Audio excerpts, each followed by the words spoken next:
Assalomu alaykum futbol muxlislari. Bugun sizlar bilan futbol olamidagi eng so'nggi yangiliklar bilan tanishib chiqamiz.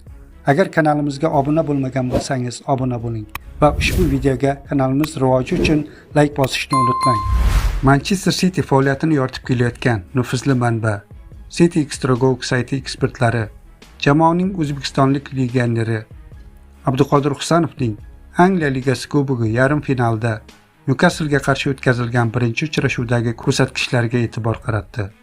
Uchrashuvda Husanov quyidagi ko'rsatkichlarni qayd etgan: 76 ta to'pga teginish, 58 ta aniq uzatma, uzatmalar aniqligi 94%, 6 ta tozalash, himoyada to'pni uzoqlashtirish, 4 ta to'p tortib olish, patkat, 4 ta to'pni qaytarib olish, yerdagi yakka-mekka kurashlarda 4 ta g'alaba, 4 ta aniq uzoq masofaga uzatma, 2 ta bosh bilan to'pni qaytarish, havodagi yakka-mekka kurashlarda 1 ta g'alaba, 1 ta hal qiluvchi oxirgi himoyachi sifatida amalga oshirilgan to'p olish.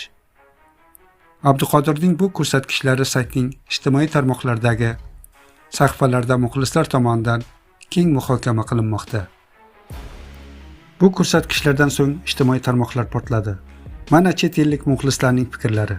Fikas Taboka: Agar Husanovga doimiy o'yin amaliyoti berilsa, yaqin kelajakda Serxio Ramos darajasidan ham o'tadi. Martin David Berni: Husanovning salohiyati yuqori. Hozirning o'zida u Rubin Diashdan ancha kuchli ko'rinmoqda. Buxoti Podolski: Husanov dunyoning birinchi raqamli himoyachisiga aylanishi mumkin. Vuma Boldvin: O'zbekistonlik o'yinchi haqiqiy monster. Uning foydali ish koeffitsiyenti aql bovar qilmas darajada yuqori. Ko'rib turganingizdek, Abduqodir nafaqat O'zbekiston, balki jahon futbolida o'z so'zini ayta boshladi.